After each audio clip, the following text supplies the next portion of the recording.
What is up, guys, and welcome back to another episode of the Bleeding BnG podcast, Bleeding Burgundy and Gold. Guys, I know it's been a while. Please forgive me. I was meaning to push out this episode early in the week, but I've been on the injured reserve. My voice has been a little hoarse, but I'm back and I'm better than ever. So, guys, in our last podcast, I hope you guys had a chance to tune into our last podcast where we actually did a live reaction to the Jalen Davis pick with our guys over from the Tay and Todd podcast, my guy Rio from the Rambling About Washington podcast, and our guy Alex. So we actually gave you guys a very in-depth look at our, reactions and our opinions to the Jalen Davis selection. And if you guys can go back to that episode, you can tell I am very excited about that pick. So I'm not going to focus too much on the draft today, because today is actually Thursday, May 13th. So the NFL actually released the official schedule for the 2021 season yesterday.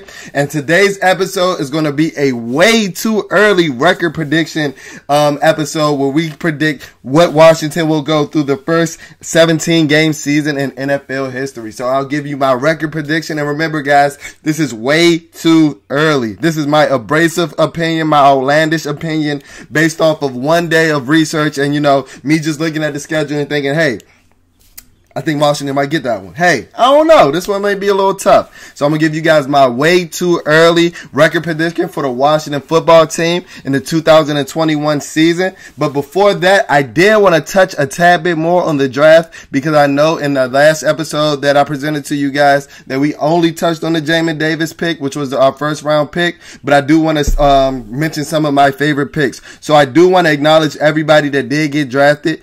Samuel Cosme was drafted in the second round, a left tackle out of the University of Texas. Benjamin St. Juste, a huge corner at over 6'3", was drafted in the third round out of the University of Minnesota. Dyami Brown, a wide receiver, a speedster, a burner, a guy who averaged about 20 yards per catch, was drafted out of the University of North Carolina. He is a wide receiver. Tight end John Bates was drafted out of Boise State. Derek Forrest, a safety out of the University of Cincinnati. Cameron Cheeseman, a long snapper, was actually drafted in the sixth round out of the University of Michigan. William Bradley King Jr., a defensive end pass rush specialist from the University of Baylor. Shaka Toney from the University of Penn State. And then Dax Mill from BYU, who is actually one of Zach Wilson's favorite targets this past season. So, guys, Washington brought in about 10 players, and I'm not going to go in depth on the guys too much right now. I do want to mention some of my favorite picks, but I will be going in depth about all of these draft picks as we are going to be leading into our positional breakdowns as the season comes to a head. The season is right around the corner, guys. It is May, so we're right before the summertime, and that's when we really get in the thick of things. So I did want to mention that date that I mentioned earlier, because Washington is set to have their rookie minicamp this weekend, over the course of this weekend. So all 10 draft picks that I mentioned, undrafted free agent running back Jared Patterson, and a slew of other players from the roster last year that are eligible to participate in rookie minicamp will be in the facility and will be getting it in. Guys, football season is here. The 2021 season is about to, it's about to commence. Like, it's ready. I'm so excited. So I did want to mention some of my favorite picks from the draft. One of my favorite picks was drafting Dyami Brown in the third round. I think that was a steal. I think he was a top 6 receiver in the draft, and he reminds me a lot of a young Stephon Diggs. So I don't want to sound too crazy, and I know I made this tweet about a week ago after watching more of his film, because I was very intrigued by him through the pre-draft process, but he just reminds me a lot of Stephon Diggs at the University of Maryland. I'm somebody who's grown up watching Stephon Diggs. Stephon Diggs grew up, he's a year older than me, and we grew up in the high school football circuit in the DMV area. We played in the same 7-on-7 camps and things like that. So I know the type of athlete Stephon Diggs is, and Dyami Brown at a young age just reminds me a lot of a young Stephon Diggs. He's not a super speed burner, running in the mid 4.4s, just like Stephon Diggs, but he's super agile after the catch, and his footwork is impeccable. I heard the biggest knock on him in the draft was that he ran a limited route tree, and so did Stephon Diggs at the University of Maryland. Stephon Diggs' route tree at the University of Maryland consisted of drags, bubble screens, and the occasional post route, and now he's turned into one of the best route runners in the NFL, running every route that you can ask for, routing dudes up on every possession. And that's because he had the foundation to do that. And I think Dyami Brown has that foundation as well, to be not only a burner who's a deep threat and getting behind guys, but the footwork and the cut and the cut agility, the cut ability and the lateral agility that he shows, especially with the ball in his hands after his catch. I believe that he can, if he wants to, he has all the traits to turn into an elite route runner to pair with that burning speed. So I was a big fan of the Dyami Brown pick, and one of the sneaky picks that I loved in the 7th round was Shaka Toney. Now, I didn't mention position when I brought up Toney earlier when I was listing the name of the draft picks, and that's because I honestly don't know what he's going to play. He was more of a pass rush specialist, a DPR, designated pass rusher with Penn State, but he's somebody who did have COVID during the draft process, and he lost 20 pounds, but he's somebody who, his weight fluctuated in college even before, his COVID diagnosis. Jack Del Rio in the interview did mention that, they're going to look at him as playing, an off the ball position, but I do think that he's going to be in that hybrid role, something that we really thought that, Ryan Anderson can be.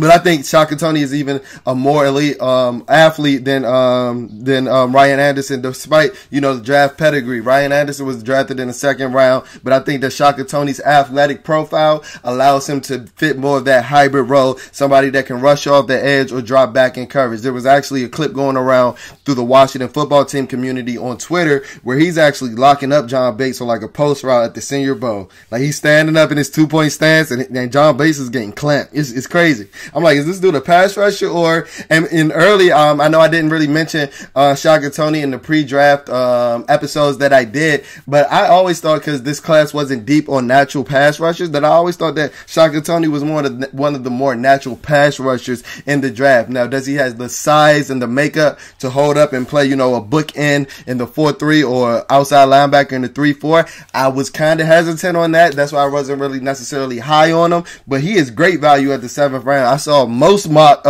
evaluators had him pegged as like a 4th or 5th round draft pick. So getting him in the 7th round was actually a steal. So I'm just going to stop there. I do love the Benjamin St. Juste pick as well. I think that he has crazy potential, being that big, that long. And he had the best shuttle of anybody in the class. So I'm excited a lot about this draft class. I'm really anticipating them coming in and making an impact. One of the traits that I actually noticed, other than these guys being high character guys, is that, Ron and Martin and the Mayhews and, Marty Hurdy, they drafted some athletic freaks, man. So, we got a lot bigger, a lot faster, and a lot stronger, especially with a pick like Samuel Cosmi, 6'7" behemoth of a man from the University of Texas. While he's raw, he's somebody that runs near a 4.740, and he bench rep 38 reps in the bench press. That's insane for a left tackle. So, while he's wet under his feet and, he has time to groom, because Washington did actually bring in a left tackle, Charles Leno Jr., who was recently cut earlier in the week by the Chicago Bears. Leno Jr. actually made the Pro Bowl a couple years back, and he's an average left tackle, but he's serviceable, and he's somebody that I expect to start earlier in the year. So with that, with Charles Leno bringing brought in, with Eric Flowers bringing brought in, we have a revamped offensive line where it's really built in the trenches. So now we have a dominant defensive line, and we have about 12 or 13 NFL caliber bodies, and I think that the training camp battles and the position battles on the offensive line are going to be elite. Bringing in Eric Flowers, I'm kind of wondering what to do with my guy Sadiq Charles. That's my guy. I think that he does have Pro Bowl potential, but I'm not sure. I mean, maybe the front office is worried about how he rehabs from his injury, but bringing in another left guard and then bringing in a left tackle and then drafting another left tackle, maybe the deck is full for Sadiq Charles, but hopefully somebody who's, I thought, that had elite potential and elite skill can make his way out of the doghouse and establish himself, because a young offensive line with the likes of Cosmi, Sadiq Charles, who else? Who's young along that offensive line? Eric Flowers is fairly young. Morgan Moses and Brandon Scherf are on the older end, but having an elite foundation. Chase Roulier is fairly young, so having an elite foundation of the offensive line is something that a franchise and most NFL organizations look to set and look to have settled down for the long haul. So that's enough enough for, the news and notes regarding the Washington football team. Now it's time to get into our 2021 way too early. I'm going to always mention that this is a way too early because I may have a more official, record prediction closer to the start of the season in September. But this is our 2021 way too early record prediction. All right. So, last night, like I said, the NFL released their official schedule for the 2021 season, and that schedule starts off with the Washington football team playing at home against the Los Angeles Chargers. Yes, the Washington football team will play at home against the Los Angeles Chargers. I do want to mention one thing before I get started in the schedule, guys. I do want to mention that your boy, Jalen, I actually purchased Washington football team season tickets for the first time in my life. This is one of the items that I actually wanted to cross off my bucket list as a childhood, and I'm very excited for this opportunity. Shout out to my man Joe and the Washington football team's ticket sales portion of the building. He made this process very easy for me, and like I said, I'm not going to spend too much time on it, but all these home games that I'm about to mention on the schedule, catch your boy there. Even the two preseason games, catch your boy there. Section 139, I'm always there. 8 weeks of the season, 2 weeks in preseason, catch your boy there. Section 139, FedEx Field. We're going to be lit all season. Now, like I said, back to the 2021 record prediction. So, as we face the Los Angeles Chargers in week 1, I actually have that as a W for the Washington football team, starting out at 1-0. The reason that I have this as a W for the Washington football team is because I think that we're strong where the Chargers are still lacking at. The Chargers do have dynamic playmakers at the receiver position, and one of the future GOATs of the quarterback. And yes, I said it, one of the future GOATs at the quarterback position, because he showed me a lot last year in Justin Herbert. But they still, I know they did draft Rashawn Slater, but they're still pretty thin, not that good on the offensive line.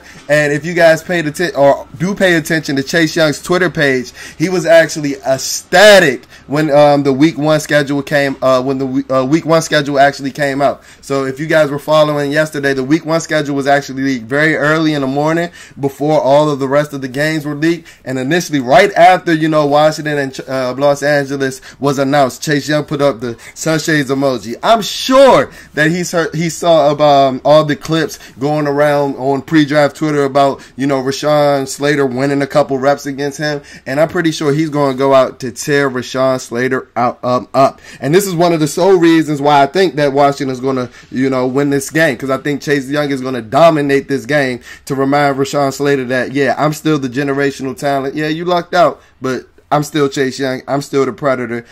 Defensive Rookie of the Year, best player on his defense, best player on the number 1 defense, yes, I said it, in the NFL. And then I believe, having corners like, William Jackson to pair with Keenan Allen, we can neutralize those guys, and then, we can, come out with a victory starting out at 1-0. So moving on to week 2.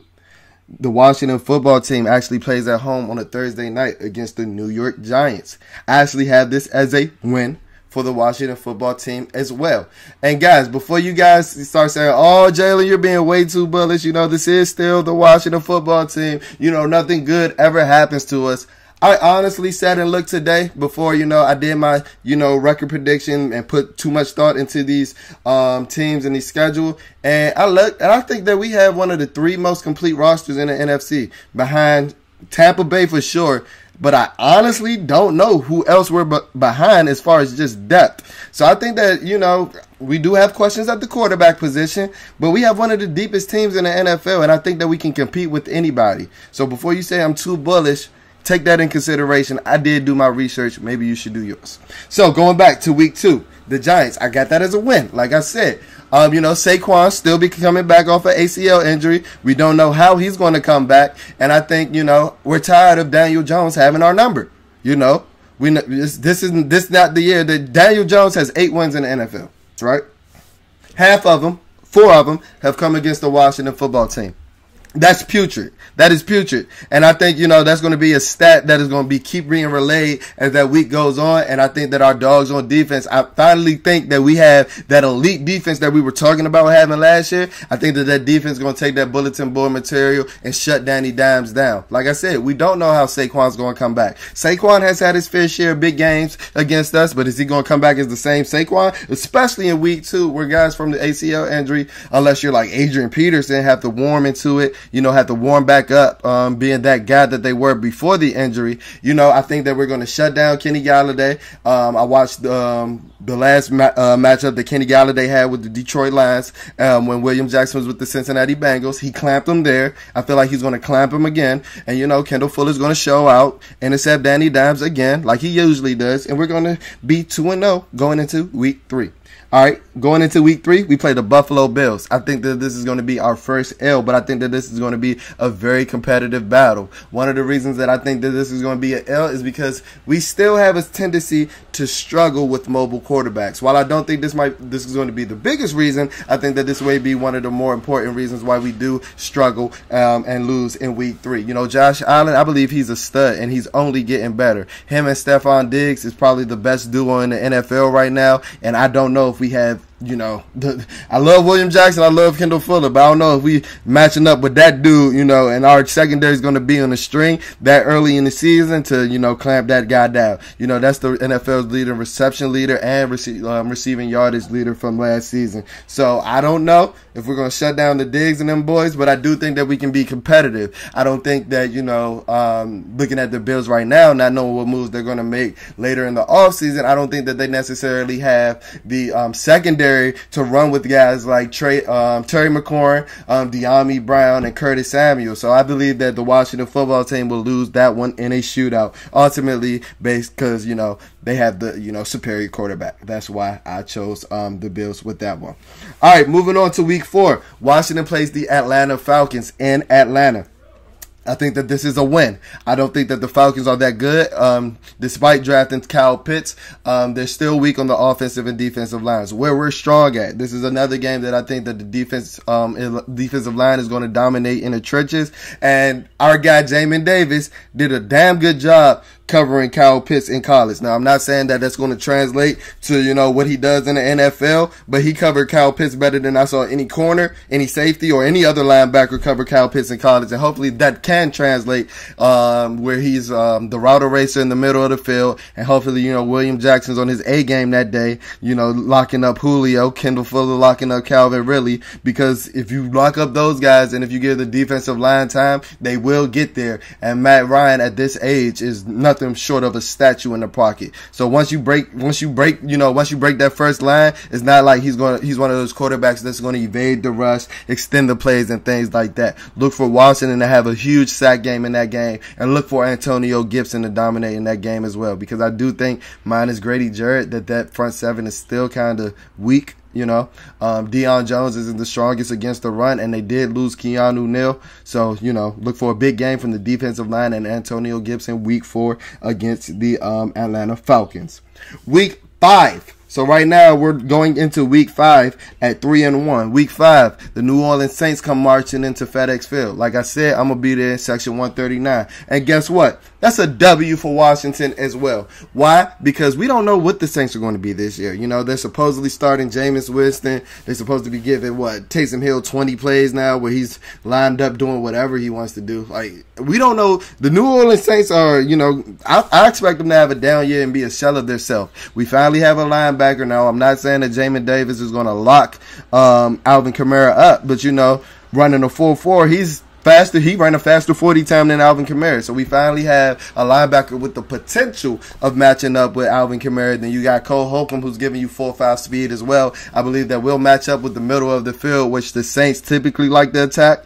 They may attack more downfield.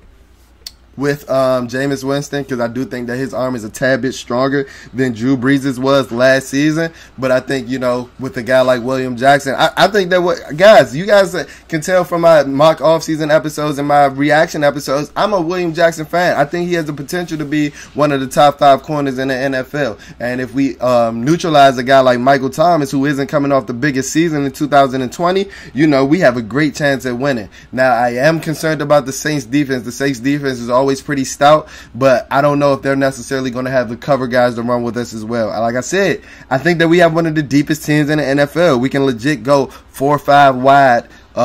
We can motion out Antonio Gibson. He can play receiver in a pinch. We can motion out J.D. McKissic. He can play receiver in a pinch. And I don't think that the Saints have enough cover guys to match up with us right now in our way too early prediction, because it is May and everybody can make potential moves to get better. You know, some guys can lose some guys can get hurt and things of that nature. So going into week 6, we are 4-1. And going into week 6, we actually played the Kansas City Chiefs. And that is going to be an L for us. I do think that we can compete with the Kansas City Chiefs, but I don't necessarily think that we're on their level yet. Now, we are strong where they're weak at, but when you have a generational talent like Patrick Mahomes, kind of similar to what I think is going to play out against the Buffalo Bills, where the quarterback is simply going to be, you know, the deciding factor in that game. You know, Kansas City did look weak in the offensive line in the trenches against the Super Bowl. In the Super Bowl against the Tampa Bay Buccaneers, but they did show up their offensive line, drafting a couple linemen, and then trading for Orlando Brown as well to hold down that left tackle position. So I think, you know, just with that firepower with Travis Kelce, Mecole Hardman, Tyreek Hill, I think that it can be a potential shootout, but I think that the Chiefs win that one in the shootout as well. All right, moving on to week 7. We are 4-2. And moving on to week 7, this game is Aaron Rodgers dependent, because we do play the Green Bay Packers. If Aaron Rodgers is there, I believe that this is a loss, so I'm going to count it as a loss right now, because as of May 13th, he is on the Green Bay Packers roster, so this will be a loss right now. But if he isn't, this is a dub all day. And remember when I was saying that I was looking back and seeing who has, you know, some of the deeper rosters in the NFC? Green Bay was the only other team that I saw that can compete with, you know, the Tampa Bay Buccaneers and us, if I'm being honest. No biasness, you know, looking at position for position, who has NFL caliber talent at every single body in that position. I think that the Washington football team, the Tampa Bay Buccaneers, and the Green Bay Packers have the deepest rosters in the NFC. And that's one of the reasons why I think that if Aaron Rodgers is playing with the Green Bay Packers come week 7, that'll be an L for Washington. Because Aaron Rodgers is just that dude, guys. Like, we just got to be honest. Aaron Rodgers is that dude. Devontae Adams is that dude. They have a good enough defense. The only way where I see us having a chance against the Green Bay Packers is if we attack those corners. You know, Jair Alexander is a stud, but they just drafted a corner maybe to potentially replace Kevin King. But the secondary isn't the strongest, as you saw in their last game that they were on the field together in the NFC Championship. So they can be attacked, but, you know, Fitz is going to have to give us one of those Fitz magic games and not one of those Fitz tragic games where he's just tossing up the ball for grabs, because they will intercept it, and you do not want to give Aaron Rodgers a bunch of chances. So that is week 7. So going into week 7, after week 7, going into week 8, we are 4-3. We are one game over 500 in a pretty solid position, but we're going to be going to Denver on Halloween night for week 8, and we're going to be getting a dub against the Denver Broncos. Like I said, that's a W against the Denver Broncos, because I'm not scared of Denver at all. I'm not scared of Drew Lock. I'm not scared of Teddy Bridgewater. I'm not scared of anybody that they have, honestly. You know, their defense is decent, you know, not what they used to be, but, you know, we don't know how Von Miller's about to come back from his injury. And like I said, the biggest reason that this is a dub for Washington, because I'm not scared of Drew Lock or Teddy Bridgewater, and you shouldn't be either.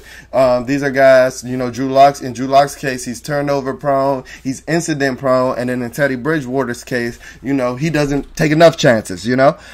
So, you know, they're middling at the quarterback position. You know, Cortland Sutton is coming back from an ACL injury, so they do have weapons on the outside, but if you don't have a quarterback getting the ball, and then you got, you know, the behemoth of a man that Chase Young is, paired with the behemoth of a man that Montez Sweat is in your face all day, it's like, what am I gonna do? So that's why I think that's a W for the Denver Broncos. So week 9 is our bye. So we're going into the bye at 5-3. 5-3. We're going into the bye at 5-3 with a very, very good record. This is kind of giving me like the 2018 season vibes pre-Alex Smith injury, where I thought that we had a chance to, make the playoffs, not necessarily compete like I do think now, but, we were pretty successful early in that 2018 season. So, moving on to week 10. This is the Washington football team revenge game. I have Washington defeating the Tampa Bay Buccaneers. And like I said, guys, this is the Washington football team revenge game. And why I say that is because I think that this coaching staff is too good to be beaten twice in, a year's span. Now, I know that it has happened, with the New York Giants, but when we improve on defense with this elite coaching staff, I think that we're going to have the Tampa Bay Buccaneers numbers this go around.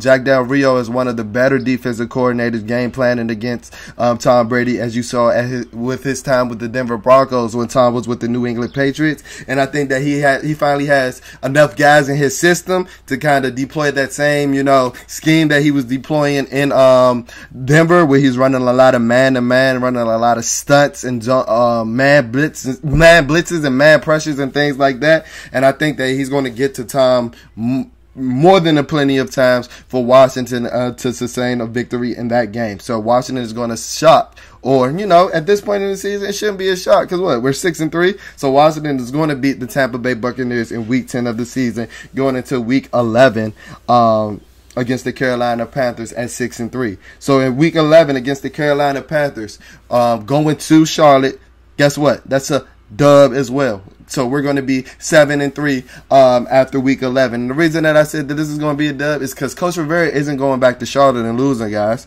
And like I said, it's not even just Coach Rivera. It's Marty Herney. It's the equipment managers. Like I heard on the Washington football team podcast. It's the social media. Nobody up here in Ashburn and Washington in the DMV area is going to go down Carolina and coming back with an L. No, not especially not after losing in Washington last season. We're not doing that. And I'm sure Coach Ron isn't going to play it up that big. But, Coach Ron was pissed when he got fired in the 2019 season. And I believe, he has, the roster that he was looking for to go squad up, have his guys back while his guys have his back, and go take this dub against the Carolina Panthers in week 11. So moving on to week 12, what is that? We're 7-3. Moving on to week 12, where we play the Seattle Seahawks in Monday Night Football. And guess what? I have that as a dub as well. The reason that I have that as a W as well is because I don't think Seattle's going to be that good this year. Their defense was middling last year, and then all their offense did was regress as the season went on. Now, they didn't necessarily improve, as I think, in the off season. I think they might have gotten worse. And we heard rumblings about Russ not really loving it up there right now. And I think that the sustained competitiveness and the sustained excellence that we have been getting from the Seattle Seahawks, I think that comes to an end this year. And I think they just overall have a down year. So this isn't going to come what? Week 12? This isn't even going to look like a huge win for Washington, because I predict that Seattle's going to struggle throughout the season this year. So I think that Washington is going to be able to take advantage of that, and they're going to dominate Seattle on Monday Night Football and leave with a W. So what is that? Moving into week 13, Washington is, what is that? 8-3. 8-3. Moving into week 13. Where we travel to Las Vegas to play the Las Vegas Raiders, and I have that as a W as well. This game I was kind of hesitant on because what happens in Vegas stays in Vegas, and a lot of weird stuff can happen in Vegas. This is the first season where they're going to have fans in Vegas. So, just being in Vegas, that can have an effect on the players' game. And this is an early kickoff. And, I was hesitant. I was ready to give Washington the L. But then I thought, with our leaders like Chase Young, Jamin Davis, and guys like that, Terry McLaurin, they're not going to let our guys, they're not going to let this moment be too big for them. They're going to, take advantage of the moment, and, they're going to win the games that they're supposed to win this season. That's my mantra for the season. Washington is going to win the games that they're supposed to win, and they're going to shock some people for the few games that, that I have them shocking some people. They may lose here and there, as I do have in the schedule, but my mantra for this season is Washington is going to win the games that they're supposed to win. But in week 14, I do have them losing to the Dallas Cowboys. So that would take our record to 10-4. Washington would be 10-4. Oh, 9-4. 9-4 after Week 14's loss to the Dallas Cowboys. Washington would be 9-4.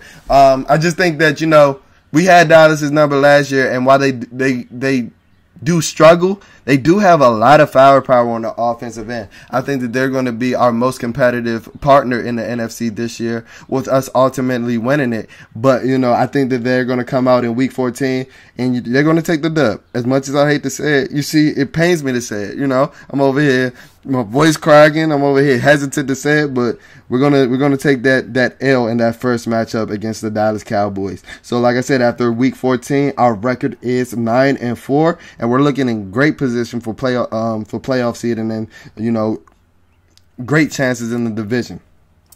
So, moving on to Week 15, that's a dub against Philly because Philly's horrible this year. I'm not going to spend too much time on them because they suck, you know. I'm not a big believer in Jalen Hurts. They suck. Like, I don't know what, like, you know, they drafted Devontae Smith, you know, while I do see potential in the Devontae Smith-Jalen Reagor duo, they don't have a quarterback to get them the ball, you know. Their offensive line has fallen apart. Their defensive line isn't what it used to be. Their defense isn't what it used to be. They don't have corners. Like, we're dominating. We're sweeping Philly now. So I'm going to let you know now that Week 15 and Week 17, those are dubs. Those are dubs. We're sweeping Philly. So somebody get the broom out. I can't find my broom right now, but if I had it, I'd be sweeping right now. But let's move on to Week 16, where we actually get our revenge against Dallas. That's where we actually show, you know, who's boss in the NFC East. That's where we're actually going to get to Dak Prescott if he's playing, you know, 7 to 8 times. That's where we're, you know, I'm going to see my man Chase Young doing his sack dance, my man Matt Ioannidis doing his sack dance. Because if I'm not mistaken, that game is on national TV, and that's where, you know, the national media is going to be like, yeah, Washington is legit. So come Week 16, that's when you guys are going to start hearing, you know, I think the Washington football team can do some things in the playoffs and potentially contend for the Super Bowl. I'm telling you now. Jalen is telling you now. What is it, May 13th? And our way too early record prediction. Come Week 16, when we spank Dallas for revenge after we did lose to him earlier in the season. I tell you, next day on First Take, they'll be like, damn, did y'all see the Washington football team last night? I'm telling you how it's going to go. Zeke going to have about 20 yards. William Jackson going to strap Amari Cooper. CeeDee Lamb going to be clamped by whoever, Kendall Fuller. You know, Jamin Davis might have a pick. You know, he's going to look like the best rookie in the class, upstaging Michael Parsons, the best rookie linebacker in the class. And that's where we're going to be like, yeah, we got something. We got something this season. Like, let's get our bags ready for February. It's time. It's time. So moving on to Week 17, I told y'all we spanking Philly. We spanking them. They getting swept. They're garbage. They're poop. Yeah. I don't have much more to say. I know y'all look at Bleeding BnG. I know y'all look at Jalen for the most in-depth analysis always, and I always look to give that to y'all. But I don't have anything for Philly. They're bad. They're if you guys were paying attention to the draft, they're over there beefing in the war room. They suck. Eagles fans, if you see this, if you're an Eagles fan and you're listening to this, y'all suck. Y'all suck. We are sweeping y'all this year. Okay, let's move on to Week 18. You know, our newly minted Week 18 with the 17-game NFL schedule. And I do have Washington losing to the New York Giants. I think that, you know, by this time, Saquon's going to be full form. I don't know if the Giants are necessarily going to compete. But like I told you guys early in the episode, Saquon does have our number. You know, I'm not one of those Washington football team fans that's delusional, even though I do seem a little bullish, giving us a 12-5 record. But, you know, I give big-time players big-time credit when they deserve big-time praise. And Saquon has done that against the Washington football team time and time again. And while I don't think he's going to be his full self in Week 2, come Week 18, you know, when the tread on that tires is pushing. And, you know, the Giants did get a tad bit better. I do like what they did. addressing the offense, trying to get Danny Dimes some help with guys like Kadarius Toney, even though I think they reached for him, and getting a guy like Kenny Galladay to already pair with Darius Slayton and Evan Ingram. I think that the NFC East is going to be pretty competitive this year. So you guys see that I do have Washington ended with a 12-5 record, and they do win the NFC East. And this is after a gauntlet. I don't know if you guys noticed as I was going through the schedule, but the last 5 games are all against NFC East opponents. We played Dallas twice, we played Philly twice, and we played the Giants once. This is something that is unprecedented, but this shows that last month of the season, December to the first week in January, is going to hold more weight than it has ever had in the history of the NFL. So with that being said, guys, I have Washington ended with a 12-5 record, winning the NFC East and clinching a top 2 seed in the NFC. Call me bullish, call me what you want, but that's why it's my way too early record prediction and not yours. If you agree with me, please holler at us. Please follow us on our social media pages at BnG on Twitter. That's at BLEEDIN BnG, and then at BnG on Instagram. It's a tad bit different. That's BLEEDING BnG. And if you're one of our YouTube fans, please subscribe. Please subscribe. And if you're listening and you want to be one of our YouTube fans, please follow us on YouTube. You can search Jalen Morgan. That's my name. Or you can search Bleeding Burgundy and Gold. If you search both of those or each of those, any of those, our page should pop up. And guys, please, please, please subscribe to our Apple Podcast and leave a comment, rate wherever you can. We really appreciate all the support. I heard that you guys loved our group episode that we did with the Tay and Todd podcast and the Rambling About Washington podcast with Rio. I appreciate all the support. Like I said earlier in the episode, I'm at all the home games this year, guys. If y'all see me, wave, One section 139. If I see you, make yourself known. You know I'm a wave. I'm a very friendly guy. So that's it for the latest episode of the Bleeding BnG podcast. I have Washington ending at 12-5, winning the NFC East. Thank you guys for tuning in, and I'll be back soon. Thank you.